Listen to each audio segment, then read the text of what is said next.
Good evening, ladies and gentlemen. It is another Wednesday evening coming to you live on the Pod Hub platform. This is Sit Back with Shaq, where we have wonderful guests, obviously, on the show with us, and we've got some fantastic musicians who also perform on the show with us. And again, today and tonight, we've got some very interesting guests on the show, and we're going to have a wonderful, fantastic show all lined up for you. And if you are a theater lover, I'm sure you're going to love this. And also, we've got an interesting music element that's coming up right here on the show. And the show is, of course, brought to you by the Bristol Institute of Business Management. Thank you so much, guys, for being a part of the show already with their July intake. As we move on with the show, I'll also let you know exactly on how you can be a part of the July intake at the Bristol Institute of Business Management. Going to take a quick break as we kickstart the show right here on the Pod Hub platform, coming to you live. This is Sit Back with Shaq. We'll see you soon.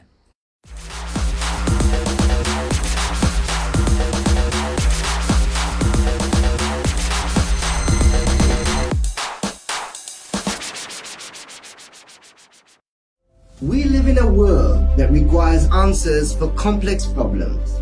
To understand the intricacy of details, we need fresh minds and individuals dedicated to answer the world's calling. At the Bristol Institute of Business Management, we are looking for more of the best minds, more free thinkers, and more problem solvers to gear them for that very call. Here's to those who want more from life, who want more from the things that actually matter.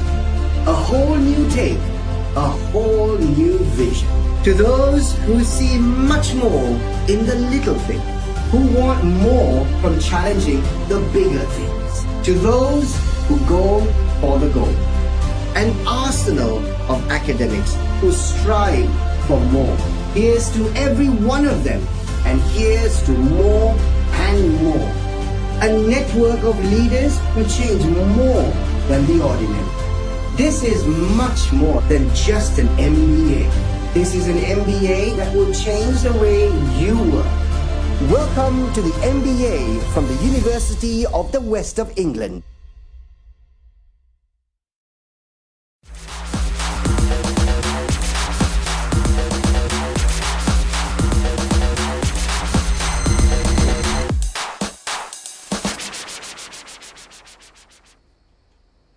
Welcome back, ladies and gentlemen, and of course, Sit Back with Shaq, brought to you by the Bristol Institute of Business Management. It's time for us to introduce our wonderful guest on the show today, and I think our friendship, as a matter of fact, goes beyond almost 25 years. We've known each other almost 25 years. And I think this is the very first time, even though I've actually interviewed him on radio a few times, but this is the very first time that we're actually sitting back and having a chat. Ladies and gentlemen, it's time for us to introduce Feroze Kamardeen right here on the show. Hi, Feroze, how are you? I'm fine, Jack. How are you? Doing good, doing good. I see you're very casual today. Yeah, I'm at home actually. That's the entire idea. Yeah, I want to ask a question. When You did you want start to wearing ask me the glasses? question? Yeah, I'm just wondering, when did you start wearing glasses? What do you mean, when did I start wearing glasses? How long have you known each other? I've known you for 25 years, but when did you start wearing glasses? Maybe about 10 years ago. So that Oh, means, really? yeah. Maybe I just remove it every time I come to see you. Maybe. All right. Yeah, so it's been a long time since we've actually known each other and been a part of almost all your productions, as a matter of fact.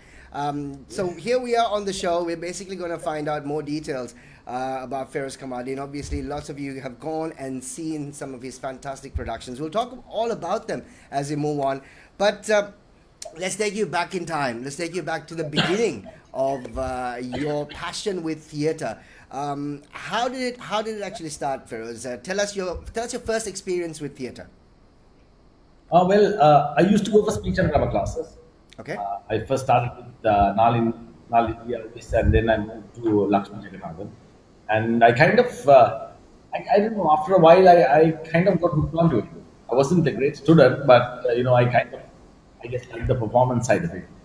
And so I got a lot of my formative years was spent with Auntie Lakshmi, and she kind of drilled all the basics into me, I guess, very well. And then I moved on to under Mrs. Wendy herself.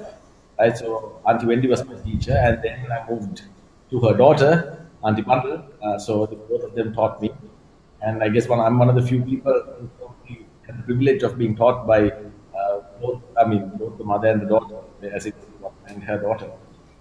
And then, of course, I went to DS, and at DS, I guess, so they were doing the Shakespeare thing, and they were taking part in the Shakespeare comp. It started taking part a few years before that.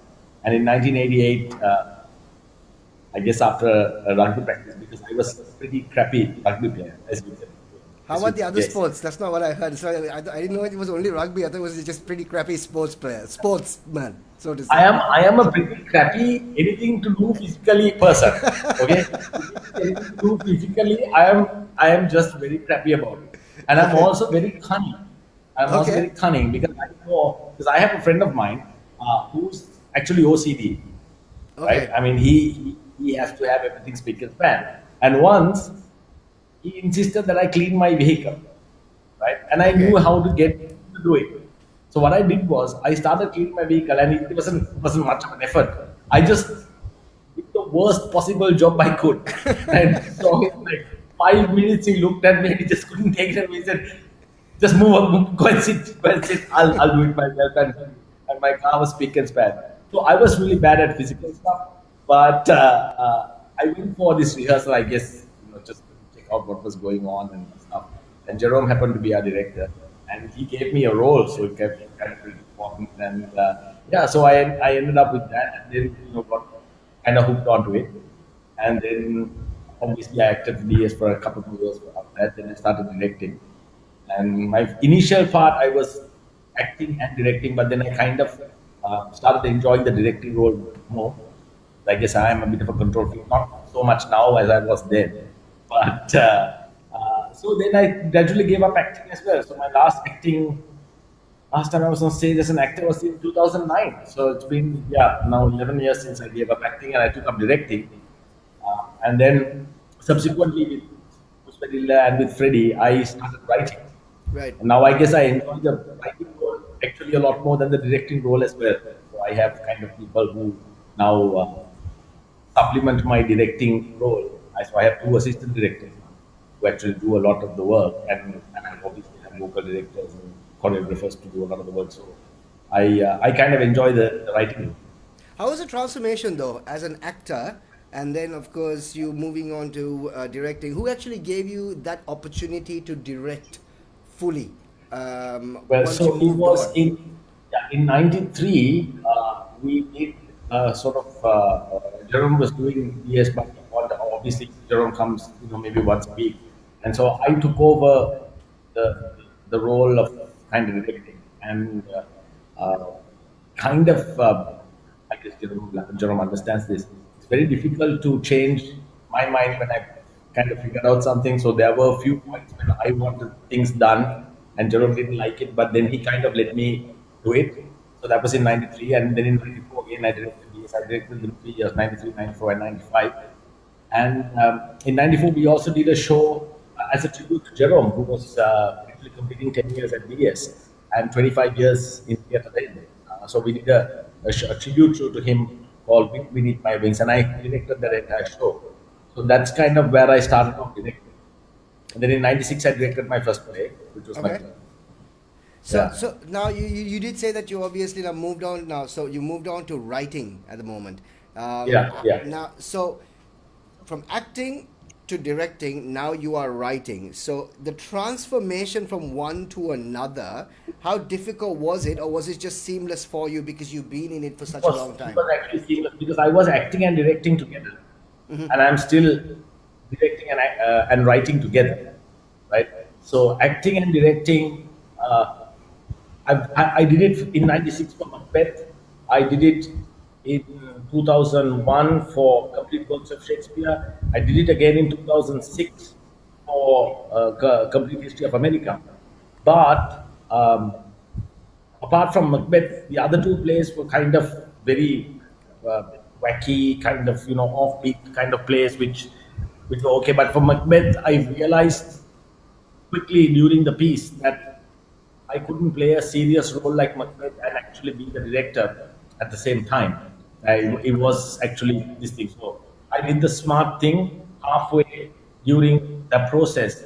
I reached out to Jerome and I said, Jerome, I don't think I'm doing justice to the Macbeth role as an actor because I'm just directing all the time. So I said, could you come and just work on Macbeth's key scenes? And he did. So me and Michelle Preda played Lady Macbeth. So we had like separate sessions with Jerome to kind of fix our chemistry and for someone else to come in.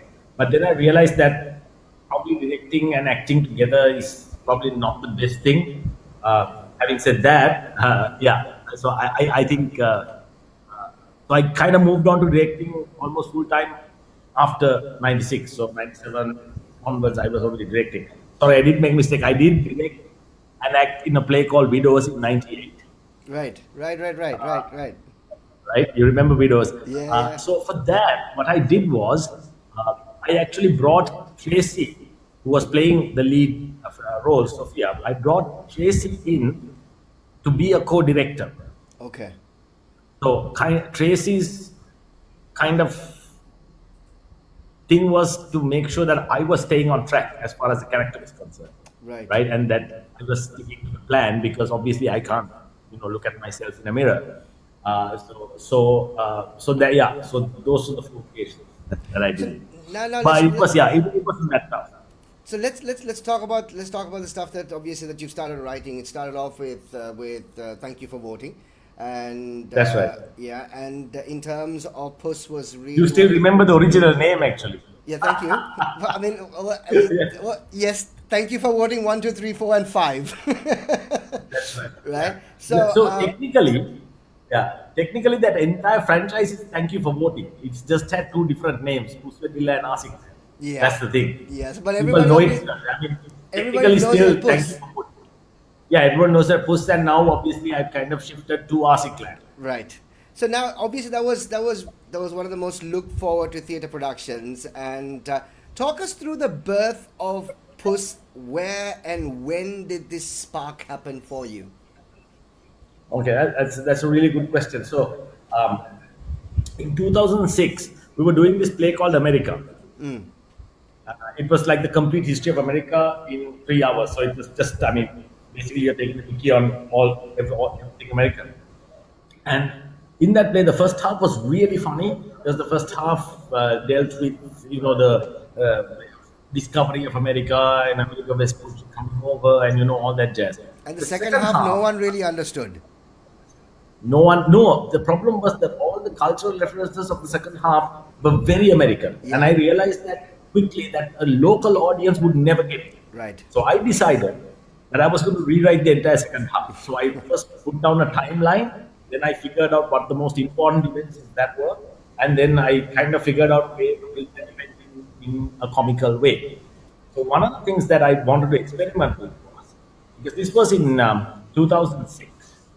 So 2005 we had a very hotly contested presidential election. As you remember, that was the one that was the President Rajapaksa's first term, Mahinda Rajapaksa's first term. So in 2006, what I wanted to do was bring in this hypothetical situation of a presidential debate between the American president and at that time it was a Sri Lankan presidential candidate, right? So Puss was set in Sri Lanka for part 1 and part 2 and for this. So this was the first time that Pusvedilla made an appearance on the stage, right? And it was Michael played the George Bush character and Amruta played the Pusvedilla character. And when you look at the video now, you can almost feel when that segment starts, you can almost, even on the video, you can feel the energy of the room changing. I mean, the whole play was, I like to think funny because the audience was laughing, but the laughter during that was just phenomenal because they completely identified with the character, the stuff he said. His first big joke was the line, the US candidate says something, well, I will bring this and I will bring peace and prosperity and all that. And he says, that's what you think. My thinking is different stuff, right? And then the US candidate says, I think you mean different. Right. And then he says, difference was the different, right? So that was his first big joke. And I remember how much the audience responded to that. Right. So then I figured, why don't I take this as a spin-off? Right. and actually create something around it. But funnily enough, I discovered much later that when I did a play called Accidental Death of an Anarchist in 1999, and I localized the play by changing the names and some of the references. It's very forced play. It's a very famous play. It's done in Sinhalese as well. Deals with an anarchist who has apparently fallen to his death from police headquarters while he was being interrogated.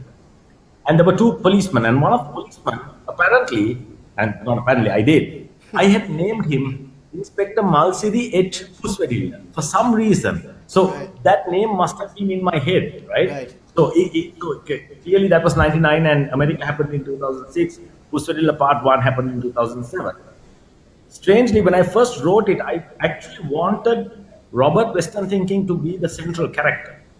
Okay. And if you notice in part one, it was all about his news show, what That's happens right. in his studio and stuff like that.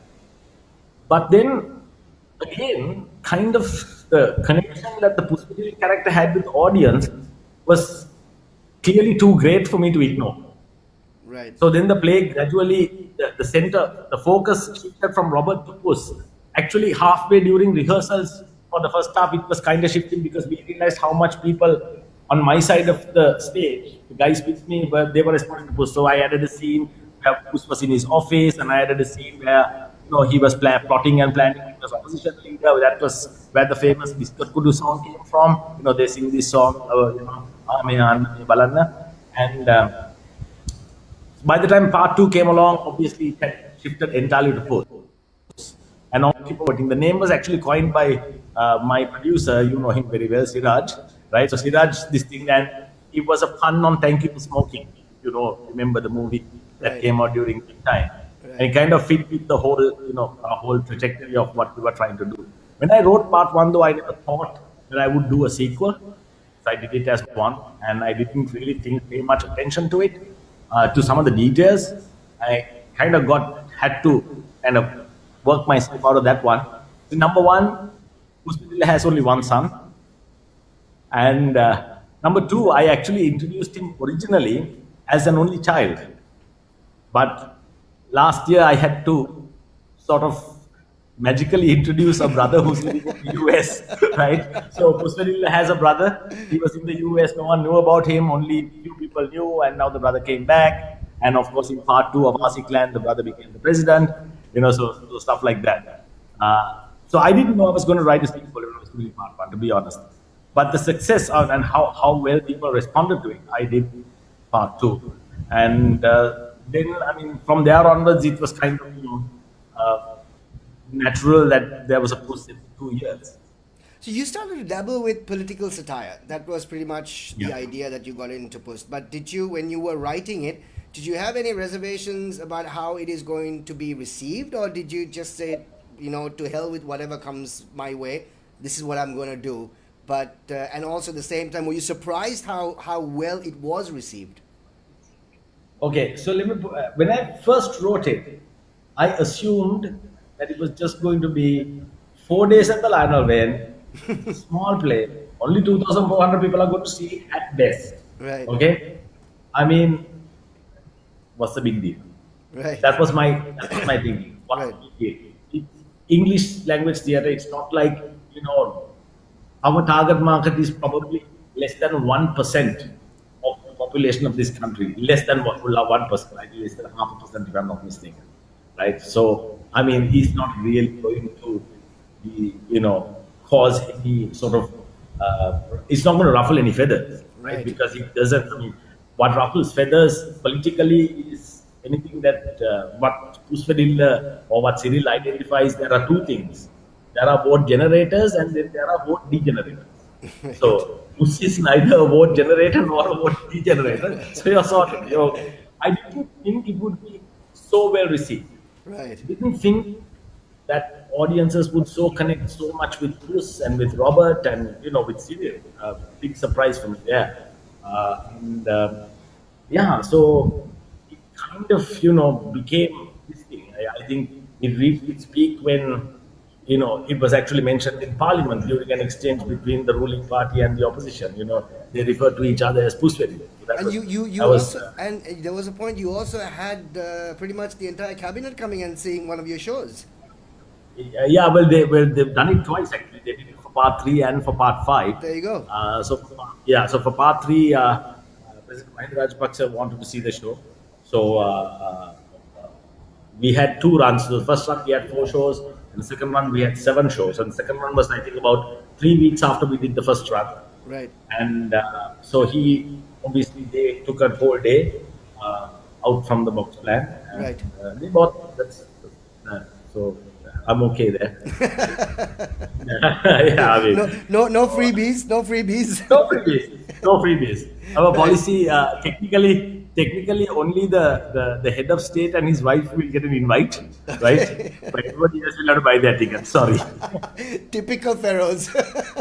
Fine, that's fair enough. You need the head of state. That's fine. Other than that, no. But then to be honest, even his ticket was purchased. He wasn't. So there was no, and he invited everybody. So there we had we had a full house. We had lots of fun memories about that. That day was quite special, and it was quite fabulous. It was a fabulous experience. I think both times. The second time we were a little bit sort of more relaxed. Right. Second time was at Nelum Kupna as well. Right. But the first time was at the Lano event, so Right. they were doing, so we had pretty much the entire cabinet was there, and I think when some jokes were cracked, I think the laughter was more not. I mean, the laughter was at the joke, but there was also additional laughter because they were there when that happened. Right. So they knew exactly what happened. So you did mention Siraj, right? So Yeah. basically Siraj has been with you what 19, 20 odd years? Yeah, now almost 20 years. So he's been your wingman, he's been your assistant director for almost pretty much all your productions. Almost all your productions. Actually, Siraj came in 2001. Right. So up until then, it was Tanu. You remember? Yep. So Tanu Javirathan was my producer up until then. And 2001, 2002, Tanu wanted to kind of step down. 2002 was his last big one. And then 2003 was his last big one. And then Siraj kind of took over. So Siraj's first one was the big Romeo and Juliet in 2004. And then since then, so there have been few updates with this one. Siraj is no longer my producer. Siraj just moved to being my assistant director. Right. And Ifaz, as you know, stepped off the Freddy stage for the last time last year. So Ifaz is my other assistant director. So they both bring 2 completely different skill sets to the game and really complement what I do. And Ashan Munasinghe has now taken over as my producer. All right. So how's personally the experience working with Siraj right next to you? I mean, both of us actually have worked with Siraj in different capacities. I'm sure Siraj is watching this, or he's going to watch it at some point. He's going to be mortified that we spoke so much about him. The thing is, I can best describe him as he anchors the production. In the sense, anything we do or say, we better have a really good reason to do it. Because that is Siraj. Why are you doing it? Why are you saying this? Why is this? Why is that? Blah blah blah blah blah. And it's kind of really important to have that instant feedback, especially for Puss, because we do a lot of changes to the script on the fly, right? So we kind of incorporate what's happening newly and blah blah blah. The kind of rule of thumb is we kind of try to stop the changes maybe 2 weeks before opening night, because that's the last time I can send the script to the censor board for approval, right? Because it's sent once before we start and it's sent at the back of the production to incorporate all the changes. So it's important because he may not laugh at a joke, but he knows what will make people laugh and what won't. Right. So that's kind of very unique skill he has. I mean, he'll be deadpan if he laughs at a joke, that means it's a really good joke. It's a really good joke. It's a really good joke. Yeah, it's a good gag. Yeah. The reason I asked you that is the fact that I actually asked Siraj the same thing working with you Mm. for the last 19, 20 years. And this is what he had to say. Let's listen. Mm. So there you go. Well, I've been working with Feroze Nana close upon 15 years, and 19 years in total as starting as a stagehand at ASLM. Some very interesting questions we actually asked him. He is very, very driven. So if you don't understand his vision and where he wants to go with it, you're going to butt heads. I think that's where the misconception may stem from, that he is very hard to work with. But once you get it, it's not hard at all. Interesting. Well, it's definitely not an act, but perfectionist is not the correct term either. In terms of a play, it's about bringing it to life and communicating the playwright's message as it was intended to be. In that sense, yes, he is a perfectionist. But in terms of getting bogged down in the tiniest of details, no, no, not at all.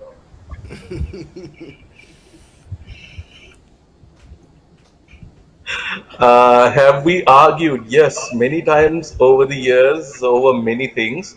But that's because we both want the best for the production, and being very individualistic people, we have differing opinions. But there is no one thing.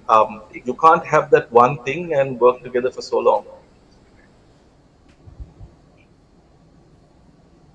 He somehow finds time to read a lot and on a whole host of topics, whether they agree with his personal beliefs or not.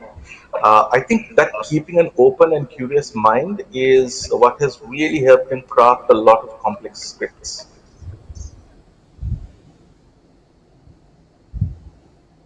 I would say motivation as to why they are there. If they are there for any reason other than the love of being part of play and bringing it to life, then they're in the wrong place. Interesting. Some very interesting thoughts that he as usual, Siraj Okay, is as diplomatic so as Siddharth got possible. one thing wrong. There's one thing he and I always disagree on. What is that? Every production. What is that? That's what I wanted to know from him. Yeah. The ticket prices. No, seriously. Every time I put out the ticket, he goes, no, no, you can't do this. No, no, no, it's too expensive. Drop it, drop it. I'm like, Siraj, this production is going to bleed if you don't. No, no, no, can't. How can people afford it? So he's always got that. And I know where he's coming from, because he doesn't want either of our franchises, Puss or Freddy. He doesn't want it to become elitist. He wants it to, because Puss became such a great franchise because the audience embraced it, right? So he's saying you can't alienate the audience by this thing, and so that's why we are very, very careful in how we price our tickets. So every time I do a ticket price, Siraj is like the consumer affairs authority coming and asking me to justify why is this, why is that this thing, stuff like that. So So now that's the one thing we did. you obviously brought down the curtains for Puss. Thank you for voting. All 5 seasons, and now you moved on to the musical, so to say. Yeah. Before that, you obviously brought in something called Freddy, and there was Yeah. a really cool sort of teaser that you started off with Freddy. And I think we had this conversation just this afternoon while I was actually preparing for the show. We actually had something very similar to Freddy almost 19 years ago, Feroz. Is it 19? That's right, Shaq. That's right. Yeah, 2002. Yeah, 19 years ago. Yeah, about 19 Yeah, years ago, and I couldn't for the life of me remember where we had it, but you reminded me where it was today, and that was like possibly the first stand-up show that we actually had in Sri Lanka, and that was interesting because that sort of led to what Freddy is today, even though it was 19 years ago, and working on the mistakes we made then to where it is right Yeah, now. for sure, for sure. I mean, that was, yeah. I don't think a lot of people had, even because obviously 19 years ago we didn't have all this streaming and stuff like that. So people had very little access to the fabulous stand-up performances that we have access to today, I mean, from the international superstars. and that was kind of a very novel concept. If you remember, it came on the back of the play that we did called Complete Works of Shakespeare. Yeah. And what we wanted to do was we wanted to see what things we could spoof, right? Right. So we kind of worked together, and we had a few. If you remember, the radio station we were working for back then, we actually had a few segments on air. Yeah. We tested out a few segments on air, and then we moved it. And when you did the longest radio show, Right. remember we did a few of those voice skips, We did. skits We as did. well, right? So that show, the stand-up show was called Spoofo, and we Right. had Lance Pereira who was performing. Right. And so one of Lance is fabulous. He's a guy who had a joke about everything. Everything. I mean, about everything. Lance literally knew a joke for every situation that one could find yourself in. And if he didn't have a joke, he actually made up a joke, and he was a really funny guy. But of course, yes, we had problems. We didn't dim the lights in the audience section enough. We didn't light Lance up enough. Lance was not high up enough. People at the back couldn't see him. People didn't realize that there was sometimes a performance going, and they had loud conversations at the bar. And we had to tell them, shh, there's a performance going. Oh, sorry, whatever. So we learned a lot. But yeah, 2002 we had Sri Lanka's first stand-up show, which is why, if you notice that for Freddy, we've never claimed that it was Sri Lanka's first mainstream stand-up. We've always said the first stand-up show at the Went. Right. It was the one that we did together was this thing. And we had, obviously, Krebs Cycle performing as well, if you remember. Aslan yeah. and Ranit and Sena and Iki and all these guys. Wonderful So guys. now, in terms of Freddy Feroze, obviously Freddy came in after you were done with Thank You for Voting. Was it because you were pushed to a corner because there was obviously everyone was expecting you to come up with something else, and everyone was also asking you, "Are you going to bring Yeah. back Puss?" Yes. Is that how did Freddy actually come about? Okay, so when I did Puss in 2014, by the time the 2014 production, that was Puss Part 5, it was the biggest Puss, and still has a very unique record, a couple of unique records. It's the longest run of shows by a single unchanged cast. They went for 17 shows at a stretch, and then they had another one at Nelumpokuna a couple of weeks later. But I kind of, yes, I mean, you talk to anyone, they absolutely love the play. There was no problem. We had full houses to set a record. We had a massive queue on the day the box office opened. That was the largest collection for a single box office date and all that. But I felt we were creatively, we were in a rut. We were doing the same thing. We were doing it really well. Okay, and it was brilliant. But it was like a well-oiled machine, Right. right? And we were just churning it out. I mean, day in, day out, we're churning. But from part 3, 4, 5, we were doing we were picking on kind of the same things, the corruption, this thing, and all that. So I felt it was time to take it off the shelf, right? Before it became hacked, before it became this thing. And with course, we always followed that theory, right? So the theory was less is more. I know in the entertainment industry, that kind of runs counter to what everybody does, right? Everybody, the moment you become popular, you want to do as many shows as you possibly can, Right. and you want to kind of cash in on your popularity, and then it's done. Right. We did it the other way.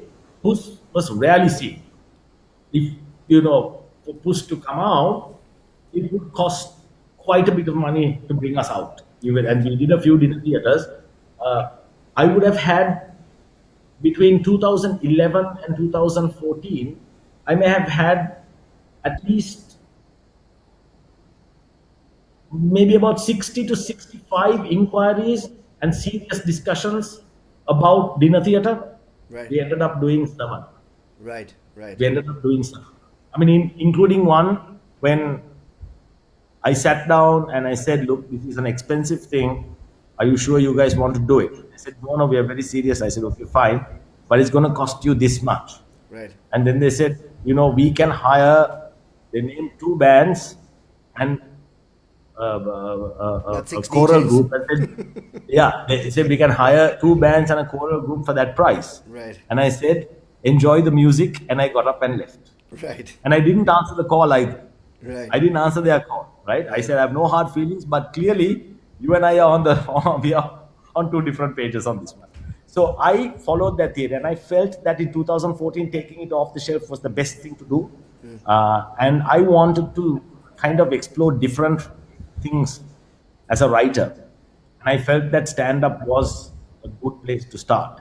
Right. But it didn't. Again, stand up like Puswadilla didn't start off as stand up. It started off as part of a sketch show which we did. So Freddy one we did was based on like a Monty Python kind of a sketch show, like different little scenes, all absurd, ridiculous. There's always a twist at the end and stuff like that. Right. And in that, I had a small segment where I had three of the guys, so Gihan, Dino, and Dominic. I wrote three stand-up segments for them. I discussed with them some of the things they liked and didn't like and whatever. And I wrote three like 7 to 8 minute segments. Again, that became really popular, right? So we had obviously the audience really connected with that, and they really liked that segment because obviously Gihan spoke a little bit about schools, Dino spoke about the trishaws and stuff like that. Dominic spoke about burgers, and that again the same reaction that I had when Puss came out in America. The energy in the room was completely different when that segment happened, and I decided to actually do a full-on stand-up show. And it was during somewhere in the about a week before we opened, something that nobody knows. I don't think even my wife knows this, but I had an incredible panic attack. In the sense, I asked myself, you must be kidding. You're going to put 5 guys on a stage like the Lionel Wayne stage alone, and you want the audience to go through that 5 times, right? And I was thinking, oh my goodness, this is. I was kind of berating myself for not thinking, because I was thinking, you have an audience member, you sit there, you see one guy coming and performing a set, and then another guy comes, and then another guy, and then another one, and then it's just 5 guys. I am going like, this is a bad idea. I was really busy. But then 1 week before the show is not a good time to let have a panic anybody know attack. that the playwright and the director, who are the same person, are having a panic attack about the very nature, about the very it's the very principle of the show. Right. I was having a problem with the principle. Right. But then we were too far down the line, so I decided, what the hell, let's just go with it, And it turned out I was completely wrong. I had nothing to fear about, because people obviously love the content, they love the variety, they love that there were different people doing different stuff. I think for me, every single one of those guys stood out. They had their own thing, they built their own audiences, they built their own targets and stuff like that. Freddy 2 obviously was very cool. I admit that there was a lot of the 4-letter words, and over the years, Freddy has kind of, tapered down on that. So that's how Freddy started. But I was very particular that in Freddy, I speak to the audience in a kind of a voice that is different to Puss, right? And I'm glad that I did achieve that, because people find it hard to accept that Freddy is written by, that all the performers segments are written by the same person. Right. Because the segments sound so different to one another. They don't have this thing. They are woven by a thread, so there's kind of a common thread that feeds it. But it feels, to the audience, feels like this is the performer telling me what the performer thinks. This is the stand-up telling me what the stand-up's got on his mind. And so I am technically then speaking to the audience in a different voice, right? So they are my voices. So I speak to them through that voice. So I'm glad that I'm able to do that. It kind of is a completely different writing process to how I would write Puss. Bringing back the Puss Vanilla franchise, it was the most unusual chain of events you could possibly imagine. We had done a Freddy, and I was in Australia with my business partner Sanjay. We were stuck in traffic. We were on the way from Brisbane to we had gone to Brisbane for a meeting. We were going to Gold Coast. Aida and Janan were at the Gold Coast, and we were on our way. We were stuck in traffic. We had nothing to do, and this was the time when the coup had happened, the October 26th coup, Right. right? So Mahinda Rajapaksa had been appointed Prime Minister. Ranil Wickremesinghe had been fired again from his post. Right? And I was sitting there and I was fuming and I was talking and taking the BP and all this. And this was the time when the famous phone call happened. Range, ape pattara enne nantha range, whatever. So all these Right. videos and recording. So I was sitting in the car. Sanjay was driving. I'm going like, I can't believe this. And Sanjay said, you should just troll everybody. Just put that and say maybe Chaminda Pusandra should make a comeback. Right? Get on my Facebook. I'm on my phone. Nothing better to do. So I just put this. I link this. I make a joke about it, and I put maybe it's time for 80 Pusandra to come to make a comeback. And then it just started exploding. People are going this thing, and then Arsik, who handles our social media from London, Arsik is messaging me and like, Nana, can you keep us informed when you make it? Our people are like flooding our page with this thing, like messaging on Facebook and stuff like that. I had no clue. Right. So that was October 26th. So that was the first week of November in 2016, right? The coup happened in 2016. Right. No, coup happened 20 in 17? 2017. Sorry. 17. Yeah, 2017. Yeah, no, was it 2018? You're too old to remember these things. You want to remember? It was 2018. The coup was in 2018. That's right. Right. So then, that was the first week of November. So we came back to Colombo, and I started writing at that point. So that was November 2018. I started writing, I think, on the 10th of November 2018. I wrote the first song, as I decided I was going to bring back Pushpadinga, but I was going to change the entire concept. I was going to take it from a play into a music. Right. So suddenly, my writing challenge became much bigger. Right. Because Pushpadinga always had songs, but this was tell the play through the song. Right. So right. we went from having maximum 5 or 6 songs to 28 plus songs, right? And the entire, of course, there's dialogue to connect the songs, but the entire play is told in song. But started writing on the 10th of November. We auditioned on the 30th of December. So I wrote that script in 40 days, right? Because January first week we had our first rehearsal, and March we were in performance. March 31st we were in performance.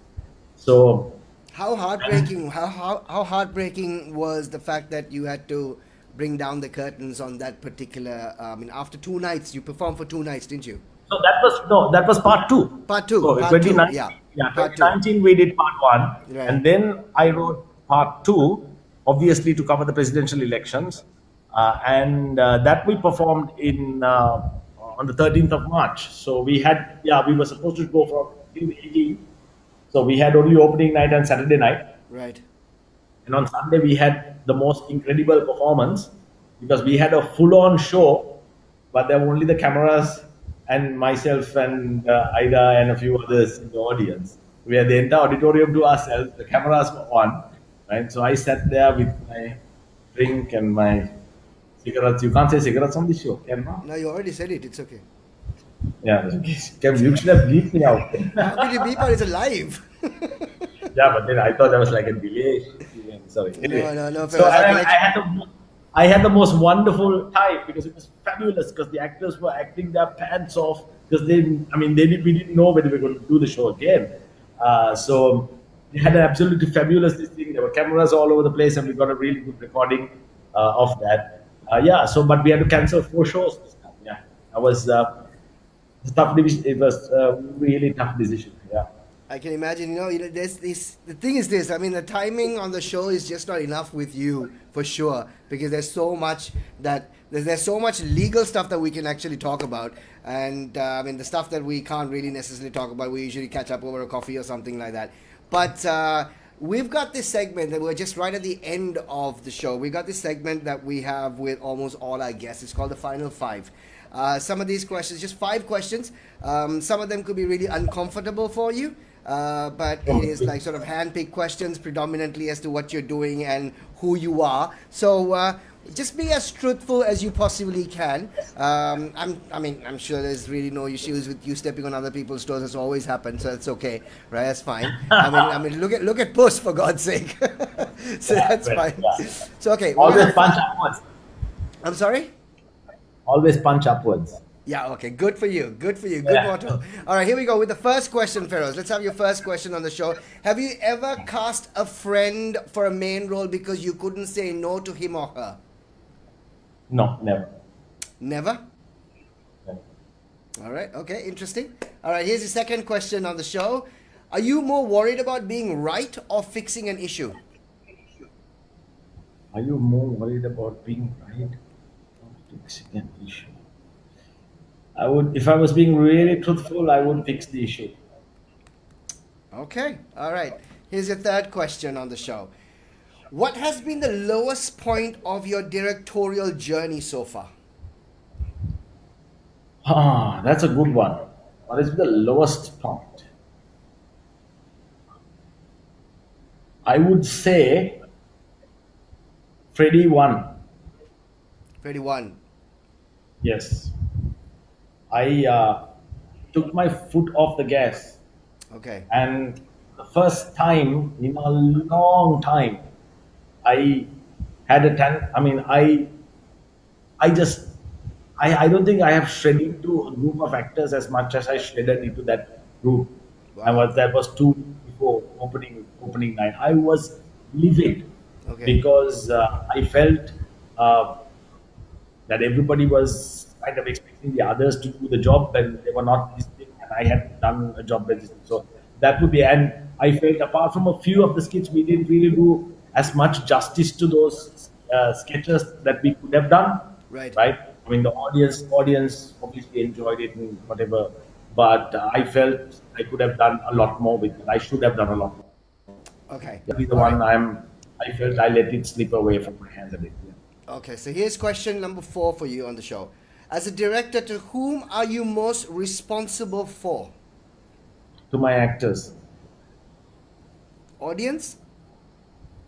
The thing is this: when I write, and when I get actors to get on stage and say, especially in post and in Freddy, they trust me. Right. They trust me that I've got it right, and I've got to have their back. Right. I got to have their back, which is why in my place, the one thing I will not tolerate, and I don't care who does it, and they know this. If they really, really want to make me angry, try and ad lib. I hate it. Because I keep telling them, you make one mistake when you're ad libbing, I end up in jail. Right. And if I end up in jail, they're probably going to come for you as well. Right. So don't ad lib. Stick to the script. I can defend you. I can Right. defend you in a court of law. I can defend you in the court of public opinion. I can do that. Right. But if you ad lib, you are putting both of us at great risk. So I feel in this place, I have to be responsible to the actors. And we have a right, because we have a right to do our research properly. We need to do that. I came up with a really cool joke for this new post that I'm writing, and I didn't know the basis. So I asked, did some research. Siddharth did some research. We researched it for all of yesterday. We couldn't find any reference to it. We decided to let go of the joke because it was based on a premise that was clearly not there. Okay. Okay.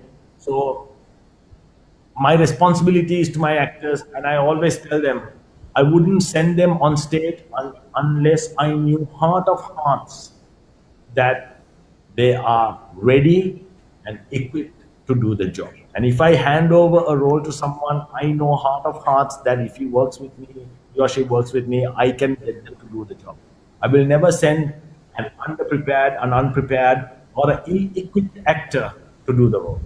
Okay. Interesting. Very interesting. Okay, here's your final question on the final 5. Out of the 5 Thank You for Voting productions, which one is your personal favorite and the worst out of the lot? Oh my goodness. Out of the 5, my personal favorite. Gosh. My personal favorite would have to be part two. Part two. Yes, and I'll tell you why. It has to do not with any of the leads. Doesn't have to do with any of the leads. One of my favorite scenes in Puss. Actually, part two and part five will come up very, very, very close. I was actually thinking you would say part five. Part five would come up very close because two of the most endearing scenes that I have written in the original five Pussers, one was in part two and the other one was in part five. Right. So the scene in part five was Puss Perilla doing his Once Upon a Time scene where he sits and he takes them all on a journey and everyone's seated around him like they're listening to a fairy tale. And it was a beautiful scene.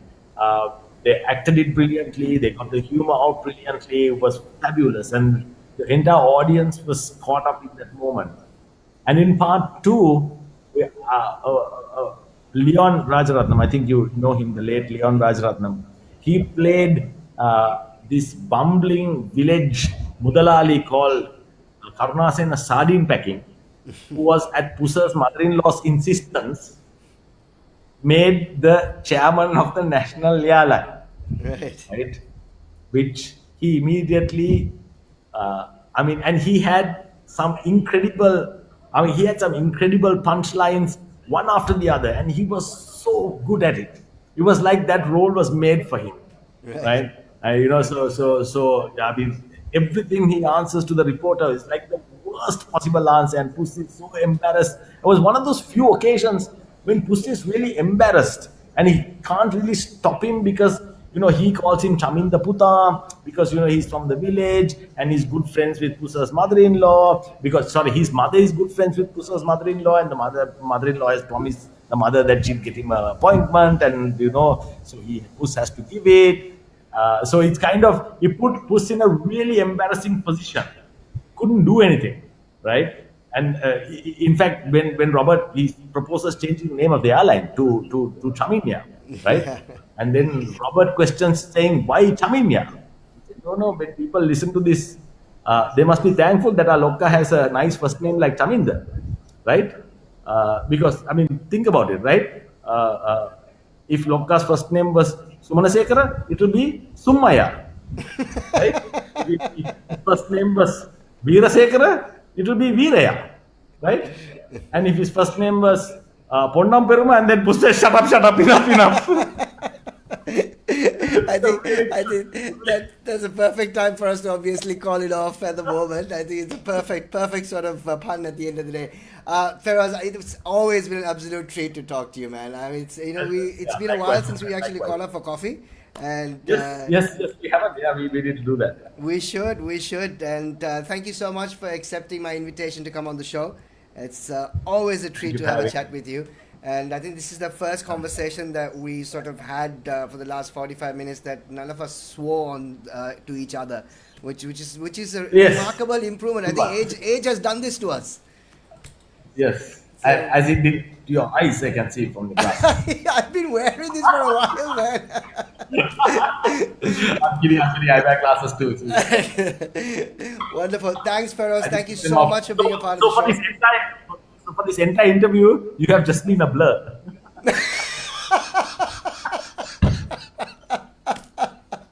Notice I was squinting when you put those questions up. Oh, now I realize why you keep coming closer to the camera.